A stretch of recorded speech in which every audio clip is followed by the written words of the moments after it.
Hello and welcome to another episode of the Essex League Cricket Hour with myself, Billy Roan, Alfie Taylor, Nick Brown. How we doing, boys? Yeah, brilliant, Bill. Just another rain-delayed weekend.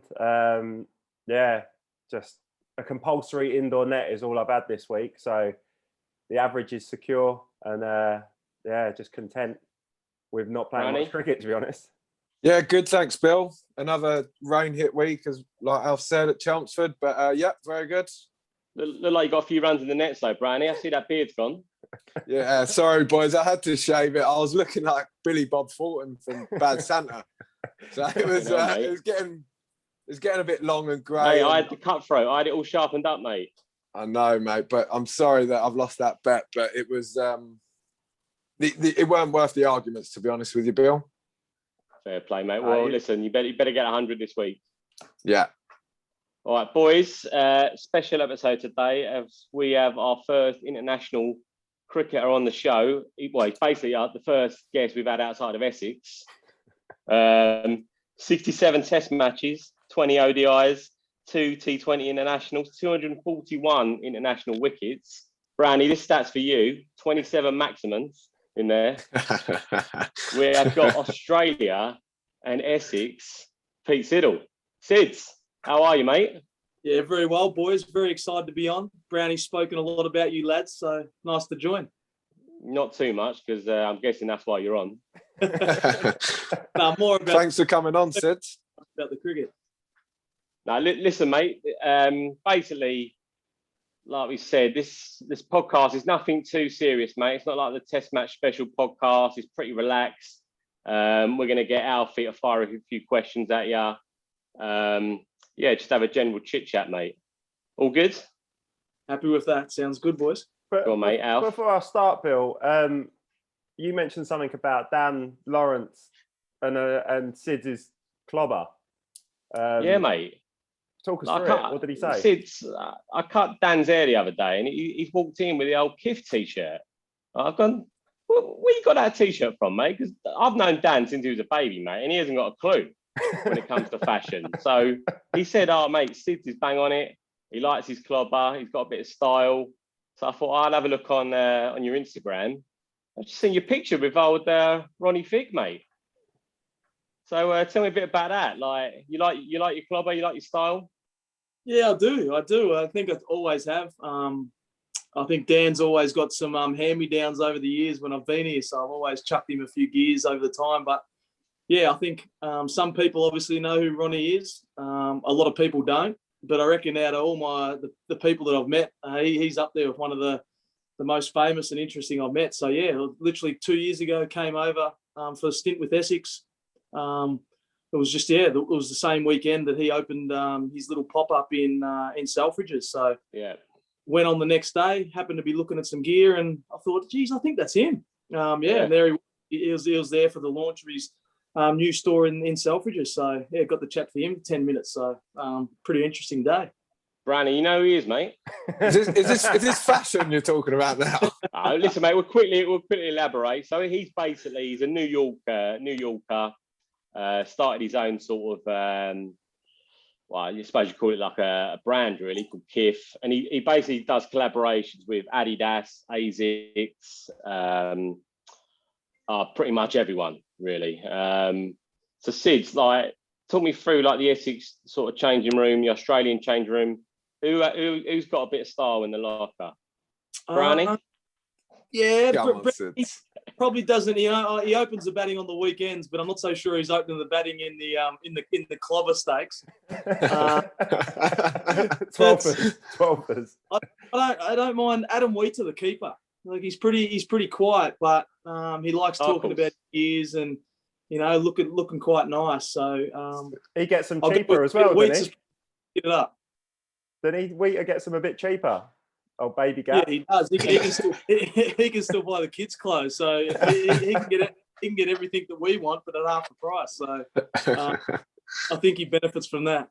Sids, if you had to dress Brownie, because like we know Brownie, he don't really care too much when he goes out. How would you shape him up? Like, what sort of cut jeans are we going for him? Just to, I don't know, like just to get him in the mix a bit. And were we losing the Essex trainers? I think before we even worry about the clothes, we might have to go to advanced hair or something like that and get him a fresh do. But nah, surprisingly, I did bag Brownie. When he actually does get dressed up and we go out for a feed or a drink, he's actually one of the better dressed. So he shapes up right. Yeah. Thanks, Sids. I appreciate that. All I get on this show is abuse about what I wear. So I'm happy with that. Thanks, buddy. Anyone who wears Graham Nichols spikes, there's no chance that they're any good off the pitch. Yeah, but they're freebies from Alistair. So, when the Sir's when they're free. Here, Brownie's not saying no to anything the Sir gives him. So he puts it on. What about in the Australian dressing room, Sids? Who's got it there? No, none of them really. The fast bowlers tend to not have much of an idea, so they probably luck out. Probably Steve Smith, just for the sheer fact that he's got all the money in the world, so he can buy what he wants, and it just makes it decent. So, can't buy style, though, mate. Can't buy style. Oh, it definitely makes him look a little bit better anyway. So it's definitely worked for him. Yeah, go on, Bill. No, I was just going to say, my experience of Aussies when they come over here, when it comes to style, they all just try and look as stupid as they can. Like, we had a fella come over, he a couple of years ago, Alf, wasn't it? He come over to, he was playing club cricket in England, and he looked like he'd had his hair cut at the farm. Yeah, he looked like Wurzel Gummidge. Yeah, he had his barnet. He looked like it'd be too big for me, like triple XL. All his clothes. It looked like been in a charity shop. And you got people like Zampa. I've seen clips of him. He's wearing like some sort of 90s cocktail t-shirt or cocktail shirt with Australian training shorts. It's just like whoever can look the most stupid as possible. 100%. Zamps is all about the vintage. He'll go to the vintage. It'll cost him $2 to get a nice nice spring baked shirt, and then he'll be good to go. Didn't Zampa actually choose to live in Shoreditch over here because he just wanted to be closer to the rare units, didn't he? He just wanted to feel at home. 100%. I think the first time he came over, he stayed somewhere else, wasn't quite happy, and the next time he's like, "Yep, staying in Shoreditch, right near Brick Lane. He could go shopping for clothes every day at the vintage stores, get his coffee, and he was happy man." So that's what we were going to say, Sids. Actually, what have you ever been lucky enough to taste one of Zampa's coffees? Yeah, he got me into the coffee. So Zamps' little love cafe, as he likes to call it, always brewing up something for the boys. And so had plenty of coffees off Zamps. Pretty much where I got my love for coffee. Sid, you're a big coffee man. Yeah, I am now. I think Zamps rubbed off on me. What's the Zampa coffee of choice? What's he like? A long black? Nah, he's straight up to filtered coffee. So we're talking like AeroPress, or we're talking V60 pour overs, like the fancy, proper, fruity, delicious, delicious flavored coffee. So he's serious. Sids, have you ever tried? I'm a bang on sort of Italian espresso machine. That power, getting it through the beans, nice thick crema on top. No. When Sids makes his coffee, it takes him a good 10-15 minutes to do it. It's high end. It's like the Champions League of coffee. Sids, have you ever made a siphon brew? I haven't. I've seen them done, but I haven't made one myself. No. That was my lockdown venture after watching Zampa in the test documentary or whatever. I thought I'm having a bit of this and got the siphon. It's it's half hour out your day. And it tastes exactly the same as yours probably does. Exactly. It's all about the process and having fun. I guess at the end of the day, they all taste the same, but you need to pass the time somehow, especially in the changing room. No, you're right. Sid, one thing we don't know, actually, have you ever played club cricket in England? I haven't. Pretty much all my cricket in England has been either international or first class. So did you ever have the option to club cricket? Did you ever have the opportunity to play in England or somewhere else, club cricket-wise, or you just played in Melbourne? No, pretty much, yeah. Melbourne.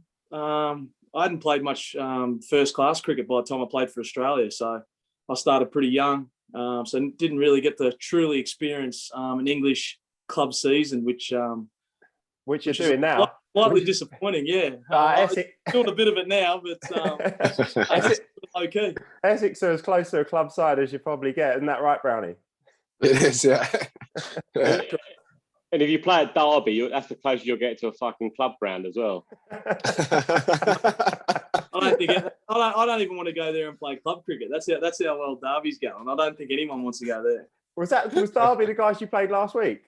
Yeah. The week, cheeky before. six for there, Sids. Cheeky six for. Oh no, that was the week before. Was it? I didn't play against the club side, but so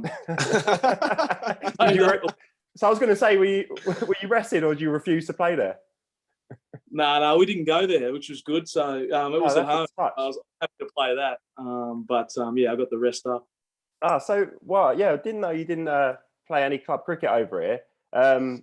Let's just fire in straight to the Ashes or touring England. Obviously, you've had a couple of. How many tours have you had over here? I had 4. 4 tours across how many? Yeah, what's that? 10 years or so? 2009, wasn't it?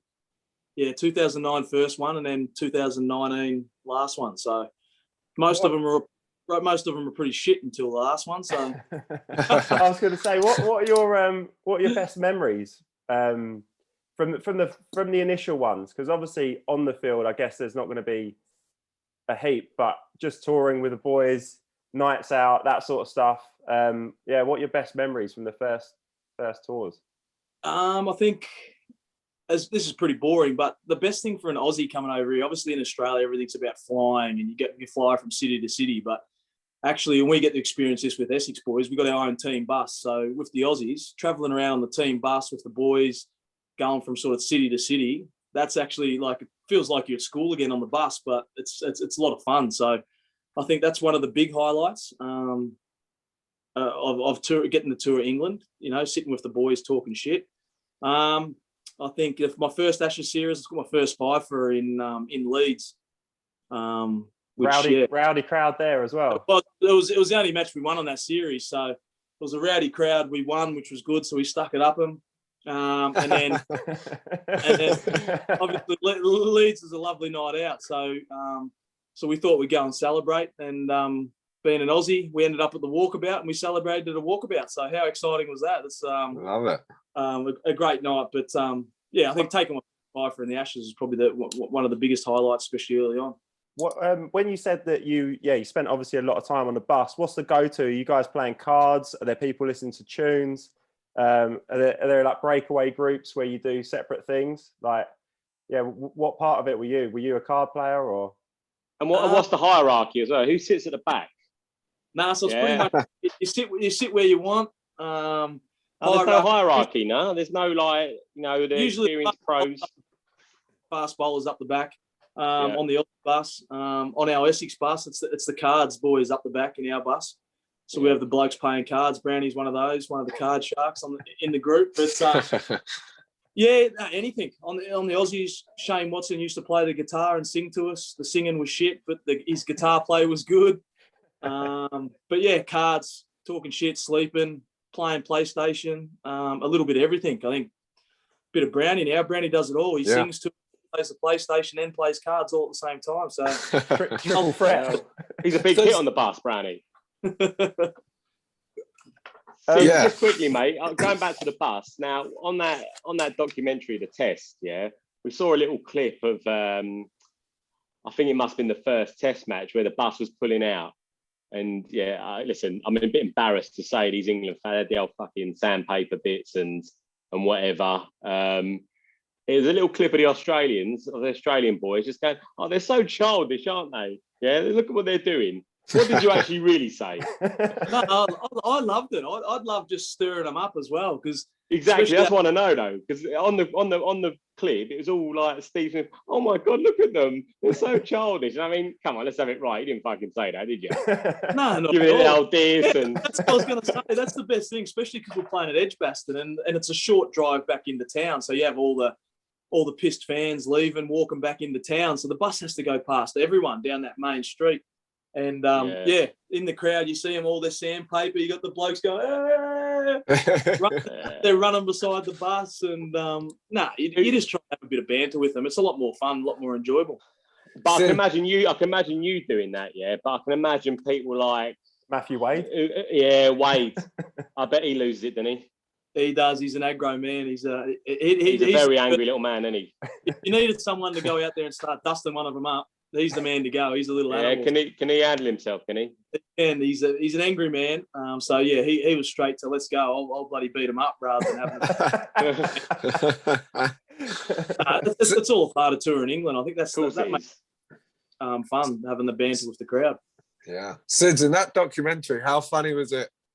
You've obviously watched it back, but my favourite bit in the whole doco was when Justin Langer smashes up the bin, and the bin then falls over, and he's got to then pick up all the rubbish out of the bin. That is one of the funniest bits on TV I've ever seen. I think that stuff's funny because you sort of just, after a while, it actually, like, people go, was it weird having camera crew and all this around you? There was actually only one guy filming it. So after, like, he'd been with us by the time the Ashes had been, he'd been with us for about 12 months. So he just became one of the boys. So you didn't actually see him as a dude filming. And yeah, like, whereas at the start you probably hid things that you didn't want to do around him in case he caught you, by the end of it, people had just forgotten that he was there. So you get to do see funny things like that. And I think, especially JL, how we see him, he's so serious, taking everything so serious and strict. To see something like that, just making him laugh, and then having to, get caught, having to pick up the bin and clean up after himself after cracking the shit. So he done a good job clearing up, though, mate. He's done a good job. Actually, Sids, during that test, what was? I know it was obviously difficult when Lyon fumbled that ball, or at the end of it. Was that one of the better test matches you've ever played in, just in terms of just the result and how it unfolded? Because we were there on day. He didn't play. What? Did you play, Sid? No, it was great. You can't hold me accountable. I was brilliant. Yeah. I did a very good job carrying the drink, so I did everything I could. Sid was on the camera. No, he told Langer, you missed one, mate. It's just gone down the stairs. I went and got the mop and said, mate, just clean up that floor. Yeah. In all seriousness, now you look back on that, and that being there and witnessing that innings that Stokes played, you probably, in the rest of my lifetime and our lifetime, we're probably not going to see an innings like that. Like, it was just unbelievable. Obviously, at the time, I thought, we were flat. It's the worst thing in the world, and we didn't want to discuss it. But you look back on that series now, and how it all played out, but how well he played in that game. We're not going to see anything like it. It's amazing to be able to bat like that with a tail ender, and then finish it. Brownie, how do you feel about that? Never going to see it again. Plays in the same team as you, Brownie. Well, not for me. Not, but... What do you reckon, Bill? Brownie's got it in him, hasn't he? Definitely, mate. Yeah, 100%. Like, Bill, I reckon definitely that. You say definitely. No, I can see it now. I can see you switch hitting, mate. And we did mention at the start of the podcast, Siddle's got 27 sixes, mate. You've got 12. But I reckon you put it in the locker, mate. Have you ever played a switch hit, Brownie? I can play a reverse sweep sometimes. A switch hit. I can't switch hit. No. You know what's going to happen this week? Mags, the Essex coach, is going to be fuming. Brownie's going to get out in the first over of the match. He's going to try and switch hit Rushworth down the third. Blame us clowns. Yeah. Are you playing Durham, are you, this week? Yeah. Durham. Rushworth in the new ball, Brownie. I tell you, a bit of pressure on you now. Now we said you got to get 100 for shaving that beard off. Yeah, it'll be all right. Mark Wood's of England, isn't he? Yeah, good luck switching it him. Sid's, going back to the Ashes, another great memory that we've had over here at probably 1 a.m. or whenever it was your hat trick. Billy's actually taken a hat trick, so he's the only other person on this podcast. Yeah, who's taken a hat trick. So we just want to know what goes through your head on the hat trick ball, because me and Billy have dreamt of it, but you guys have lived it. Well, no, I've done it, Alf, and I. So it's more you two. That's what I mean. Yeah. Yeah. So what goes through your head, Sids, on the hat trick ball? 50,000 fans, Gabba, Stuart Broad on. Was it Stuart Broad on track? Yeah. Yeah. Oh God, you couldn't write it, could you? And The send off he would have got. Did he get a send off? No, well, bloody DRS is the worst thing in the world. It's like Oh, VAR, mate. that's right. So it The sort of ruined, commentary. I it remember ruined the that. initial moment, but it does mean I got to celebrate it twice. So I can't complain too much. But I think all I was worried about, I was just shitting myself. I'm just thinking, just hit the pitch, like hit the pitch. And then at the end of the day, I didn't even hit the pitch. It didn't hit the pitch, did it? Nah, hit his foot on the full. So, as much as I laugh about it, it definitely wasn't the ball I tried bowling, but it turned out to be the perfect ball anyway in the end. Best feeling on the cricket pitch? Sorry? Best feeling on the cricket pitch, that? I think so. Ashes Test match, day one, 50,000. And I'd been out for 9 months with a stress fracture in my back, so it was my first test back. So all in all, as an individual thing, it's one of the best. On your birthday as well, Sids. Birthday, yeah, 26, long time ago now. But I think just amazing to do it, especially the first test. Get our good mate Brownie Sir Alistair first up, which was always nice, which we always joke about. But yeah, amazing. Definitely as an individual achievement throughout my career, that's definitely number one. You got him out a few times, didn't you, Sids, the chef? Yeah, I did, but I bowled first change, so if I was getting him out, it meant that he was already on a few runs. So I think he made a lot more runs against me than I actually got him out. But it was always good battle, always a good player to bowl against. He got a few runs in the second innings, didn't he? Yeah, second innings, only the first innings in that test match. Where else are we here? Oh yeah, that's another thing, Sids. The MCG. Matt Pryor. You've probably been asked this a million times. It was the whacker. I know. Was it the whacker? How close were you to actually going into the car park with him, or did he actually want you to meet him in the car park? He did. He asked me for a little catch up in the car park after the day's play. What did you say to him, Sid? Sorry to interrupt. Oh, so we always had a bit of banter against, like, I don't know. I think it was just both hotheads and just always had a crack at each other. And I'd come around the wicket. I was bowling him a few bounces, and he was sort of I was getting into him, and so he was getting fired up. And then get him out, give him a spray, this nice little send off. I didn't actually say too much to him, but just probably get started, go back to the change room, have a shower, mate, and just freshen up. Anyway, so we're going nuts. We're in the huddle. We're all going crazy, and punter tells us all to shut up, behave, like just sort of settle us down. While he's telling us to settle down, Matty's still going back at me, still going. So after all this, punter's told us to be quiet. Punter spins around and says, "You've got to get through me before you get a chance at him." After he said it in the car park. So a good bit of banter, and then so I think that would have been test 4 or something. And then literally 2 weeks after the test series, him and I suited up in a T20 for Victoria together. So I went full circle in a couple of weeks, which was weird. Did you boys catch up after the last test anyway, or you must have went into the same change rooms and spoke anyway, or even after that test, I guess? Yeah, we actually got along. We're pretty similar people in a way. So yeah, we got along quite well. But I think it's just one of those things. You have good banter on the field, tough contest. Everyone wants to win. Just obviously it gets a bit exciting at times, and maybe one day we might have to reminisce and actually get in the car park and see how we go. Yeah, what's that like? The Wacker car park, a good place to have a little scrap, Sid?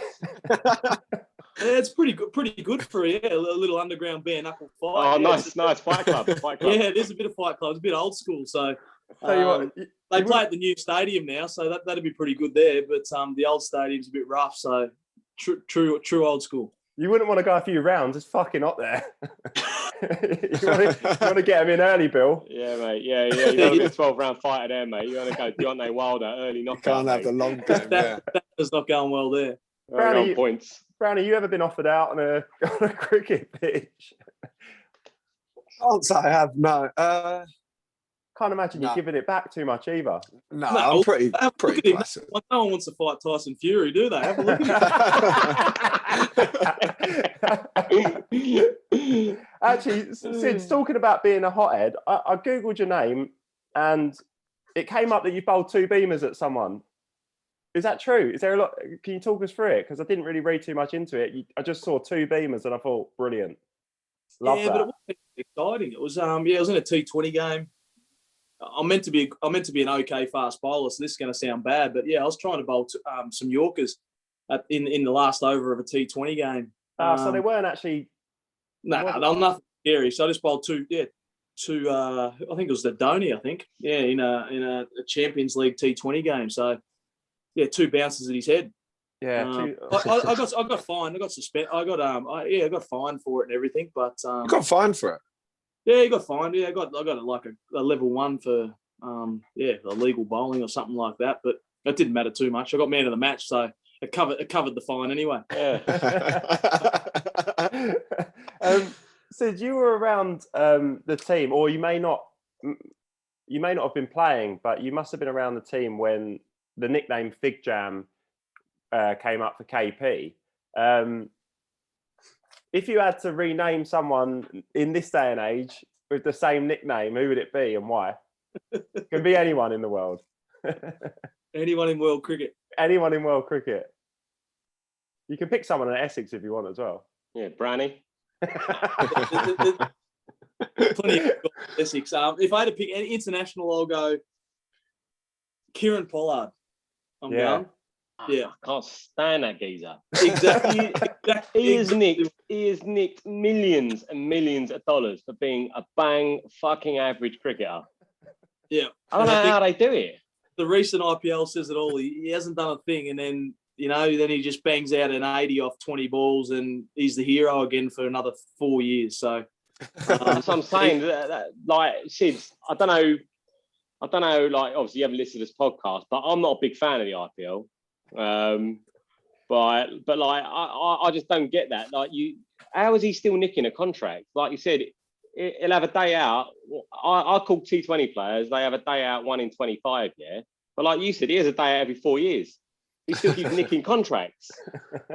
Like, sort that out. Do you know what? I reckon a lot of it is to do with how far you hit the ball as well. I reckon the further you hit the ball, the longer you get to stay in the team. Listen, in India, you can hit the ball 100 metres or you can hit it 55 metres. It's still 6, isn't it, in them grounds? You know what I mean? Brownie, a couple of 1-bounce 4s there. You're saying Brownie hasn't got long left. You talked about his 6s before and he hasn't got many. Which is. So Kieran Pollard's the new Fig Jam. Yeah. And anyone at Essex? No, you can't really say. Who we got, Brownie? Who could be our Fig Jam? Are they all quite humble, Brownie? Yeah, they're all quite humble, I think. What about Andre Nell? I'm angry. So he's just chilling. I can't really think of anyone. But going back to KP Sid's playing against him, would it be someone that you go, right, we're going to sledge him, or would you go, do you know what, let's leave him alone? No, the captain used to go, just Sid's warm up. I'm going to bring you on, and we'll get him out. So yeah, that was the game plan. That was the game plan. So it was all pretty simple when he came out. But it was. He obviously loved the battle. He loved the hype. He was an angry South African, as we know what the South Africans are like. They get crazy, and but in saying that, he was an unbelievable player, wasn't he? I think he had plenty of good innings for England, and now I don't have to play against him. He was quite exciting to watch. So who is the best batsman you've bowled at then, Sid? Or what's the best innings you've seen, been on the same pitch as? The best I probably bowled, I got, obviously Sachin was at the back end of his career. He's still good, but I don't. Yeah. AB de Villiers. AB de Villiers probably nearly the best batsman I played at the peak of his powers, or even Sangakkara. They're probably the two that when I was playing were right at their best, and they're probably the two hardest that I played against. That Sangakkara's cover drive, Brownie. It's lovely. Oh yeah. Oh yeah. Calm down, Brownie. Cool. Calm down, Brownie. Who gave the best chat on the circuit, Sids? Who did you play against who just would not shut up? The most amount of abuse. The most amount of abuse I've copped is off Jimmy Anderson. Oh yeah, good But point. problem Yeah. Good point. problem is you can't understand him. Yeah, but Yeah, that and accent. is he? Can't Is understand a thing. he? But He's just a bit grumpy though, then is he just not moaning at himself? Like he's just so miserable, Jimmy, isn't he?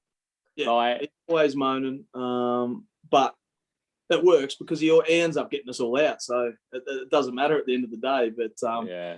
Jimmy always had plenty to say to me, but that was wasted on me because he'd get me out every second ball. So there's no point worrying about talking to me. Who was it who said break the arm? Who was it who said break the arm? Was it Michael Clark said it, but then who was bowling? No, Mitchell Johnson was bowling. Michael Clark was in slip, I think, said it. Yeah, because he was having a go at George Bailey. Yeah, George Bailey, it's short leg, wasn't he? Bat Pat had the helmet on, calling him ugly and stuff like that, which bit rich coming from Jimmy. Like George ain't a bad looking bloke. He's not bad looking. He's quite a good looking geezer, Jimmy. But listen, that's what I mean. Both are, but they don't think one's uglier than the other. So I think Jimmy was just just a bit angry that day. If I was Michael Clark now and I had Mitchell Johnson up my sleeve, you would not shut me up, mate. You would not shut me up. I'm a chirpy little fucker anyway, yeah. But you would not shut me up every ball, mate. If I had him up my sleeve, correct. 100%. I mean, did make how you feel fast did he bowl, Sids? Too fast. Really? Fast.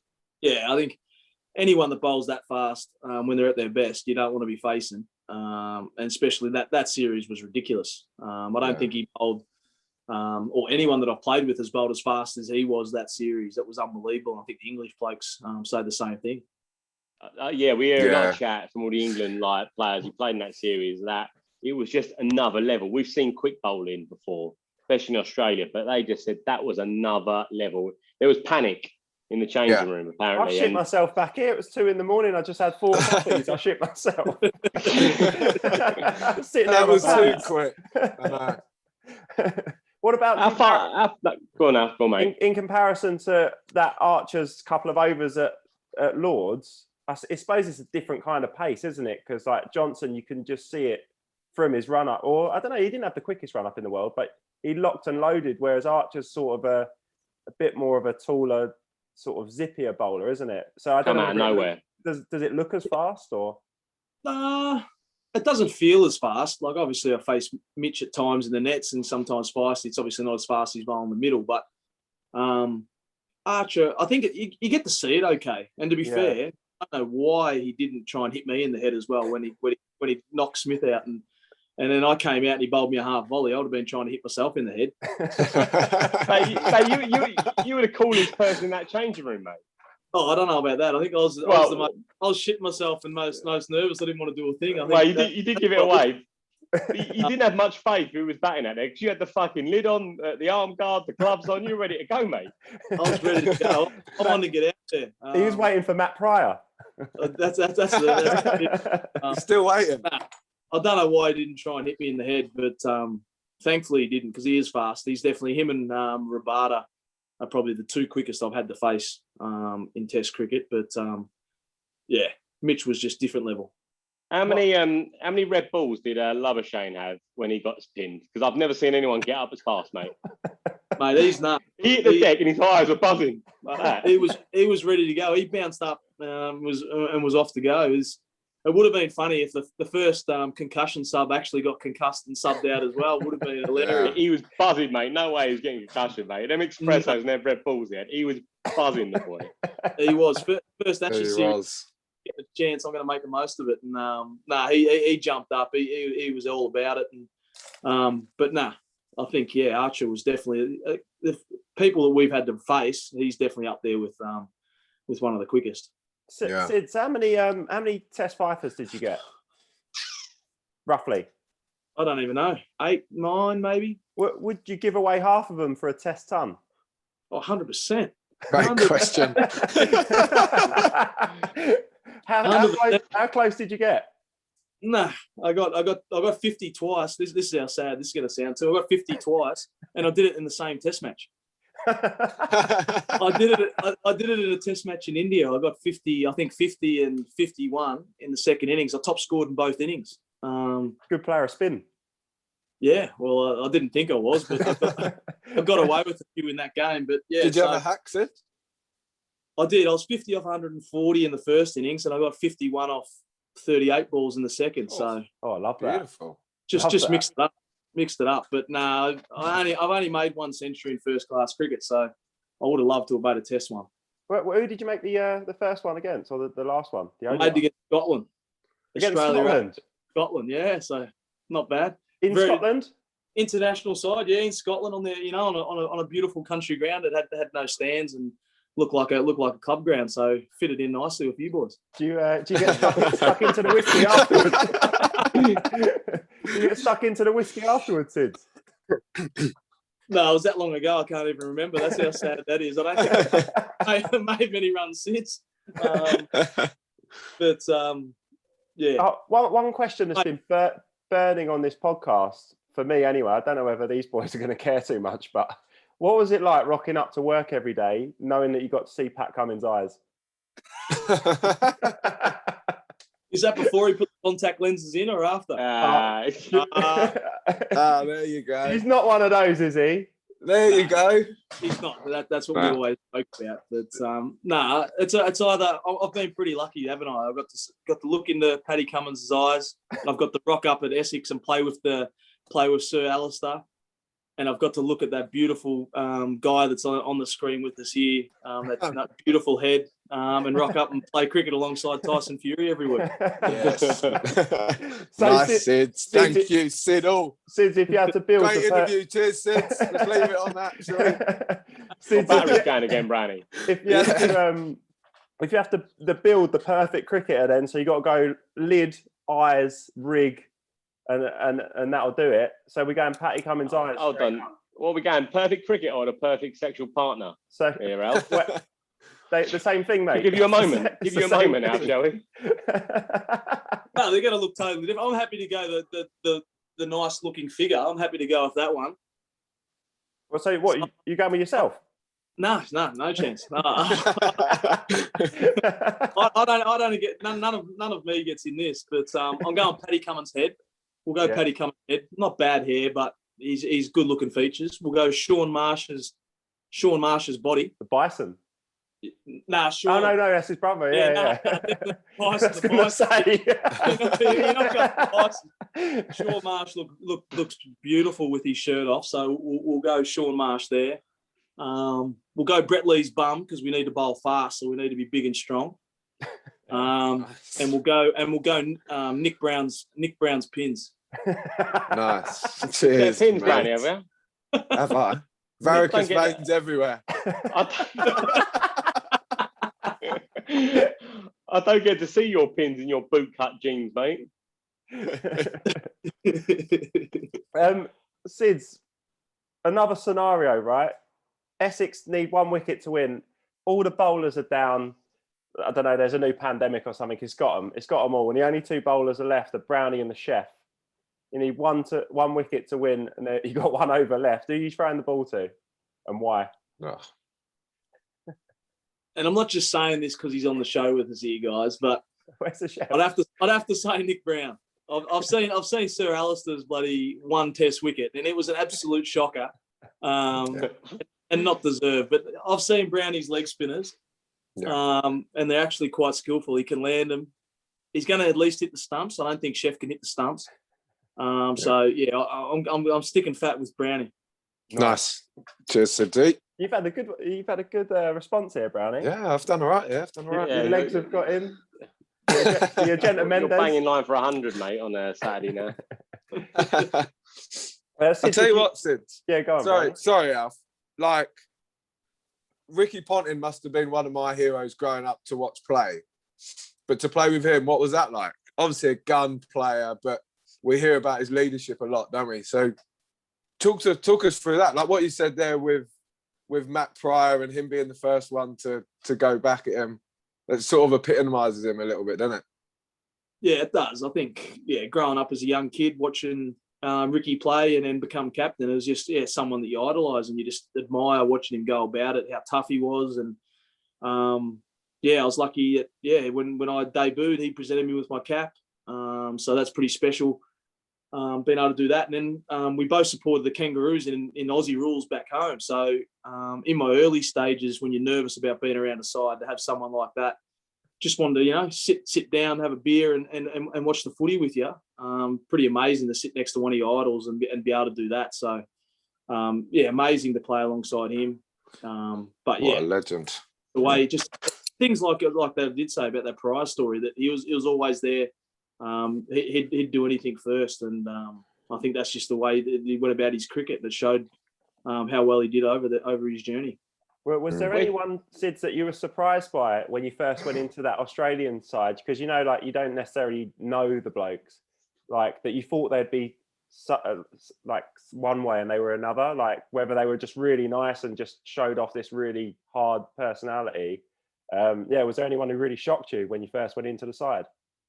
Probably Punter. I think just because, obviously, who he was and being a young bloke coming in, I think that was probably the most nerve-wracking. Meeting him and a few of the other old guys, but definitely him. Then we had that connection with the footy, and just at the end of the day, he's just another guy. Just wanted to sit back, have a beer, watch the Aussie rules when we weren't worried about cricket, and just chill out. So I think he was the big one, because in Australia, the Test captain's known as it's the second hardest job after the PM. They always talk about, he's a big deal. And I was just some young pleb just coming in to carry drinks pretty much, and here I am having beers, watching the footy with the great man. Sid, where'd you keep your baggy green now? Now, where'd you keep it? Just sitting at home in its bag, in a cupboard. Pretty, not very. You don't not on display, no? Nah, pretty low. What about the beaded choker you wore in the 2009 Ashes, mate? Where'd you keep that? Nah, I was shattered. I remember I was laying down getting some physio one time on the bench, and it snapped. No. It snapped. I never ended up getting another one, so I might have to have a look. Mate. You reckon I'll be able to find one up in Durham? We'll get you one. They're in fashion up north, I think. Yeah, we can get you one, Sids. Give it a run this week. Bring it back. That's iconic, that choker, wasn't it, Bill? It was, mate. I'll tell you what, I don't think no one wore the upturned collar better than you, mate, or maybe Ponting. But you did like the upturned collar, mate. I thought you wore it well. Yeah, I did. Done smart, mate. Just looking after the back of the neck. Yeah. That's it. But no, I thought it looked cool, but it looked pretty good when I had the necklace on and the collar up nice, mate. And the little goatee. Little goatee, yeah. The salt patch. patch. Yeah, had it all going. Actually, Sid, you off the back of the last Big Bash, you bleached your hair, didn't you? Was that this Big Bash just gone? Yeah, the Big Bash just gone. Talk us through that one. Whose idea was that? It looked good because Jimmy Anderson did it a couple of years ago. He looked pretty sort of Draco Malfoy, Harry Potter-esque, but I'd say you pulled it off better than him, to be honest. Oh, there's a win. That's about the only time I've had a win against Jimmy, so that's good stuff. But, I think I was in lockdown the first one over in Oz, and I was like, let's just give it a go. I used to do it when I was young, when I was like 17, 18. It cost me about $5 when I was that age, and usually turned out yellow. Looked a bit like Bill's jacket there. Colonel Mustard. But yeah, I thought I'd have a crack at it. Did it a few times. But the hair was getting a bit rough. Actually, it's not feeling great now either. So I think if I kept going, I was going to end up like Brownie. So I thought I'd better go back to natural. Hang on, Bill. Hang on. Why have you got a hat on? Are you trying to? Mate, listen. I have just got in from work, mate. Just got in from work, and today I started pretty early. I had to have my vaccine today, so I had to get into the shop early, get me work done, so I didn't have time to do it. But there's a bit of sun out, is there? Yeah, there it is. There it is. There's a forehead there. Look. Bill, can you just pull it all back? It's a look. I look like Dracula, mate. If I do that, if I pull it too hard, it'll come off. You actually look like one of Brownie and I have a teammate that has the same hairdo as that, and his name's Tom Wesley, our captain. He's got a hairdo. Do you know what? I did his hair actually a couple of months ago, and he actually said he called me Joey from Friends. He had the old hand twin. He said we were lid twins, mate. We had the same hair going on, but I'm going to slip the hat back on because Cover it back up. to do my hair, it's like, have you ever seen the film American Hustle? There's a bit at the start where he picks one bit of hair up, he puts the hair piece in, sprays it down, slaps that on, a bit of tactical combing, good to go. Terry Nutkins film. You're going to like Terry Nutkins. I didn't have a chance. Yeah, I fucking will do. I didn't have a chance, mate. I didn't have a chance to do me hair. Right, Sid's another one here. You're stranded on a desert island and you can have 3 luxury items, 2 teammates, and 1 song on repeat. Who and what are you choosing?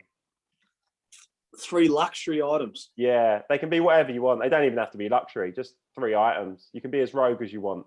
Oh, so if I'm on a deserted island, I would have had to have got to the deserted island somehow. So one of the luxury items is going to be a big yacht.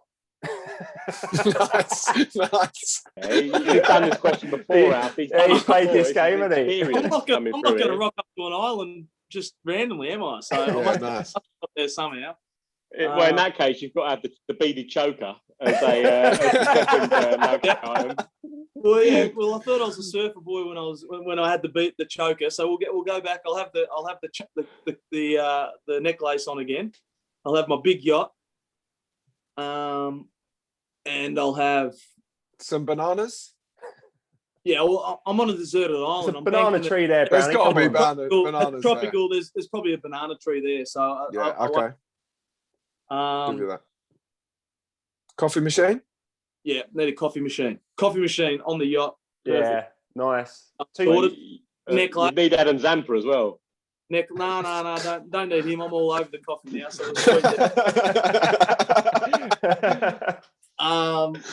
if we need 2 people. Yeah, two ideally cricketers. Ideally cricketers. Well, you can have 1 cricketer and 1 non-cricketer if you want. Right, you probably want to take a female, surely. I'm gonna go Sir Alistair. Who's that, Sid? I'll go Sir Alistair. Yeah. Yeah, he can come. It'd be good fun. He can cultivate some crops as well. That's right. He'll be able to look after. That's what I need him for. He can look after the island. Yeah, he can farm it. Yeah. And then we need a female. You said, didn't we, Bill? Well, no. I mean, I'm just going on my way of thinking. Deserted island. We need to recreate. We need to recreate, don't we? So you've probably got a bevy of beauties on that yacht, mate. So I think you've got all bases covered with that yacht. But no, if we have to go someone famous, I'm saying I'm going. Who do I want? I want Tom Brady. Oh, right. Yeah. That's good for the beach, actually. Chucking a few balls around the beach. Right, he gives something to do, you know. He can give us he's got a good arm, so he can give Cookie some throwdowns. He can throw the gridiron around. And you got one song. He can drag the beauties off the yacht. Mate, he can take down some coconuts as well off the tree. Yeah, well, I think he said he's only coming if he can bring his wife. So I'm happy for Siddle to be there too. Nice. And when Brady goes missing, hey, he's found loopholes all over this. Mate, the yacht sunk with Tom Brady on it. It's gone. And Sid, what song are you choosing then? It's on repeat as well, so you've got to be careful with this one.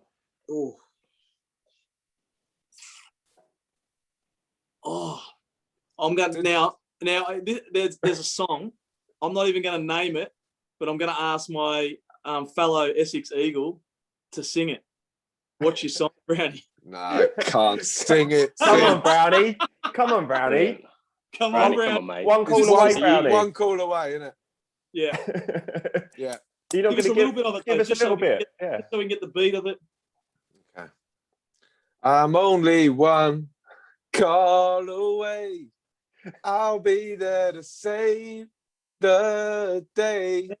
Superman got nothing on me. There you go, boys. Yes, Brownie. Nice one, needs to be that's a mix as well. It needs to be Brownie singing it. Yeah. You want that repeat, Sid, do you? That means Brownie, well, because Brownie has to come and sing the song. Yeah, So Brownie can be on. That's the loophole again. Brownie can be on the island singing live. He can wear the choker, yeah, and he can be singing One Call Away. Brady's missus will love that a cappella, wouldn't she, Brownie? Yeah, they'll get a game. They'll get the mood going, won't it? Sids, if you weren't a cricketer, what would you be? I'd probably be digging trenches for for a plumber, I reckon. But nah, I don't know. I think I was sort of looking at doing primary or high school teaching when I came out of school. But yeah, cricket got in the way, and thankfully it did, because I don't think I'd be a great teacher. What about a bit of commentary now, Sids? Do you get any gigs or? No, maybe on the radio. You see, this probably ain't made for TV, but I might do a bit on radio. But nah, I think I love cricket too much. I'll probably try and stay in the game. I reckon, do a bit of coaching, and we'll see what happens.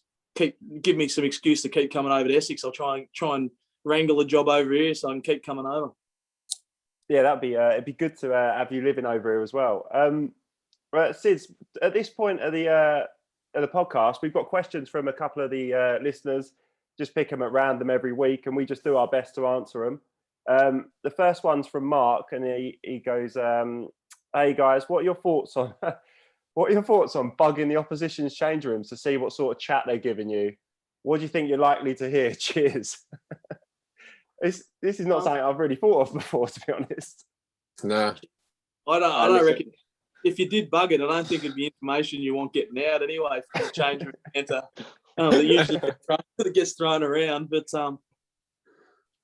it'd be good to bug our one. Our one would be good listening, I reckon. it'd be a very good listen. Yeah. Who's got a lot to say? Who's interesting in your dressing room? Oh, like Wesley doesn't stop talking, does he? Yeah. Or abusing people. So Porter would have lots of dumb, funny stuff. Paulie We've Walter, heard all that before. yeah. Paulie Walter has probably got some dumb, funny stuff as well that would come across. So, but yeah, I reckon that'd be actually good to do to some side one day. Fucking interesting, wouldn't it? That should be a podcast. Just not even tell anyone. Drop a mic in a change room and just see what you get. Bill, what do you reckon you would have heard or said back in the day that might have been caught on audio? I wouldn't like to broadcast it, mate, to be honest. I don't know. I think, like as I said before, I'm all right when I get out. I'm pretty calm when I get out. And I'm quite a nice bloke on the pitch, so I don't think anyone would say anything too bad about me. No, but they might pick up on the hairline or something like that. They don't have to necessarily not like. Well, they'd be right, wouldn't they? Really, let's have it right. I mean, if they could give me a few tips, they could tell me where to go in Turkey for my hair transplant, mate. I'd be happy. I'd be happy to listen to it. Send Brownie the link. Now, Brownie, you look good, mate. I think you look good with a skinhead. See, I think you got a good shaped head. Appreciate it. Thank you. It does. It took us 2 years to tell him to shave it. Once he did, that actually, I reckon it suits him. It definitely looks good. And that It took a while. That light's really well I'll placed. I'll tell you what, Brian, a little bit of a confession here, actually. If you bugged the Chingford change room, we did have a pop at your Bobby Charlton or your Jack Charlton. Oh, yeah. Over the years, mate, when we played against you, we have had a little pop at the old... Which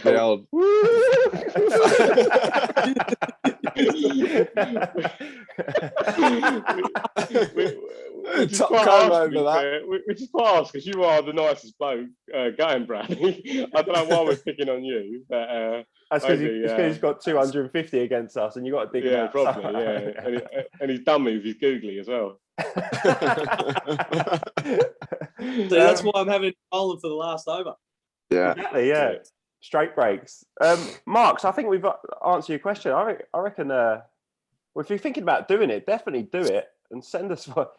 If you want to go through it and edit it, send it through, because I ain't listening to fucking 7 hours of nothing. Someone complain about how shit the umpire is. Yeah. You'd hear a lot of that, wouldn't you? That was a fucking shit decision. Loads. Yeah. Loads of bad decisions. Yeah. Probably whinging about the misses. Yeah. Whinging about how to get out of not going home to the missus and having a drink that night. Yeah. Actually, do you And know what? That's probably 95% of it, I reckon. And probably, How do I explain to the missus? How do I get out of it? and then the other one would be some shit tips that your mate's giving you on the punt. That'd probably be the bad. That's why you were mates with Punter as well. Surely, he must have given you some good tips on the horse. He's a dog man, was he, or a horses man? He's got lots of dogs and horses and stuff, but no, he'd never give them out because he owned them. He never really tipped on them, so he just backed that they were going to be good. What's his wine like, Sid? Yeah, has he sent you a case over? Nah, I haven't.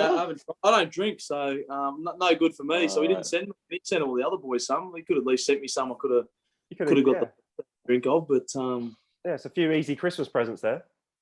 100%. I think he did that. He did that over Christmas time. Sent it to all the boys. There you go, lads. Merry Christmas. Get out there and promote it for me. Thanks. The next question, we've got Simon from Twitter. He goes, with clubhouses reopening, what's the best way to celebrate our wins and losses and get the whole club together this weekend? Obviously, last weekend was pretty much a washout for most clubs.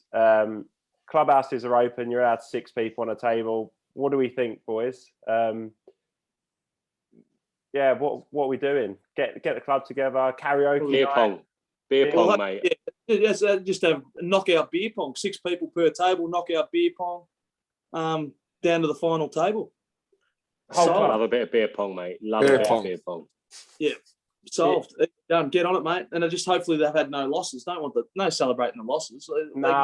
Losers can go home. The winners can stay and play beer pong. I come up one evening. So I don't play anymore, Sid. I retired 8 years ago or something, right? So I come up to watch the boys play at Chingford, and again after the game, bit of beer pong was going on. I was losing, mate. It was obviously loser stays on, and I must have been on there about 10 games. I was so pissed, mate. What we do, we play on the pool table, yeah. So we put a wooden board on the pool table, use that as a table. I was so pissed, mate. I used the fucking cue ball. Right. You playing 10-pin bowl and knock ocean cups. I still missed though, mate. That's the thing. I still missed all the cups. I think I hit the person I was playing against. Sounds like you definitely won. Sid, how do you go at beer pong then? Because if you're playing and you're not boozing, surely you're just really good the whole time. Whereas someone like Brownie would get to 2 pints in, he's at optimum level, and then obviously it just falls off a cliff after that. No, because Brownie's the ultimate boozer. He's always on the money, so he's the perfect partner when you're playing beer pong. You want Brownie on your side, but no, I've got a shit. I'm even no drink. I'm terrible. Really? No good. I'm the worst partner because my partner has to drink twice. So no good. It's always Brownie, isn't it? Yeah. No, he's a nominator who nominates people. It's good. I get to nominate who I want the skull and drink, and I can usually get anyone that's getting hammered. I can just double them up. Have you been out in Chelmsford yet, Sids? Are you living in Chelmsford at the moment? Yeah, I'm living in Brownie's good mate Swampy Patini's flat. So yeah, good joint that. Good joint. Locked up, going well. No, we haven't been out, especially this time around. But over the years, we've been out and had a bit of fun. Been to the cave yet? haven't been to the cave. I haven't actually been to too many places, to be fair. But just we're well behaved at Essex. We just keep it low key. It's a good restaurant. Low profile. Simon, I think that's it. Like the losses, you're going home, mate. So if you lose, nah, you can't do that, mate. What about if he's lost? You've still got to dissect. What about if he's lost and he's scored a ton or took a fifer? You've got to go back, haven't you? Well, I think when you lose, you're in the changing room, and we've said all along, like sometimes the best times when you're in the changing room, you're having a debrief, you're picking the bones of why you lost. Yeah, you have a few jugs in there. I think a lot of good things. Just listen to the. Just listen debrief in club cricket. No need to debrief. Of course you do, mate. Of course you do. No, mate. I don't know if you're familiar with the level we play pay for all the beer. The winners don't have to pay. Easy done. Solved. No, mate, I don't know if you're familiar with the level we played at, Sids. Yeah, proper. We had the coach, mate. We had a whiteboard in there, mate. Kicking the bins. Perfect. Yeah, Simon. So basically, yeah, you got to win. Get the whole club together, play some beer pong. Yeah, winner stay or loser stays on. Loser stays on, mate. Yeah, Loser like stays on. Billy, yeah, loser stays on and see how mangled you can get them. Learn the hard way. Learn the hard way. If in doubt, use the cue ball. That's it, mate. You boys are playing. You boys are playing tomorrow, right? Where are you guys off to? We travel to Durham tomorrow for a 4-day game. We've got 2 more 4-day games in this little block, and then it's a T20. So big couple of games for us, and hopefully we can get a couple of wins. Finish in the top 2. Are you missing Diaz? No, Dan though. Yeah. Yeah, Dan's joined up with England. So wish him well, and hopefully his little training camp before the tests go well, and he gets a nod. Yeah, lovely. Yeah, we wish you boys all the best. This week at Durham. At least you don't have to face Mark Wood. Although I think I prefer to face him than Rushworth, to be honest, because your pad's getting blown off, Brownie. Sids, thank you very much for joining us. Thank you, Sids, top man. Yeah, it's been an absolute pleasure having you on. Hopefully we actually get to catch up and have a beer throughout the season, because we've 100%. definitely had enough of doing this over the video camera anyway. So yeah, thank you very much for coming on. Boys, cheers, Sids. Top man. Mate. Enjoy all the go well, and Brownie, I'll see you tomorrow. Nice one, gents. Cheers. Cheers, boys. Cheers. Cheers, boys.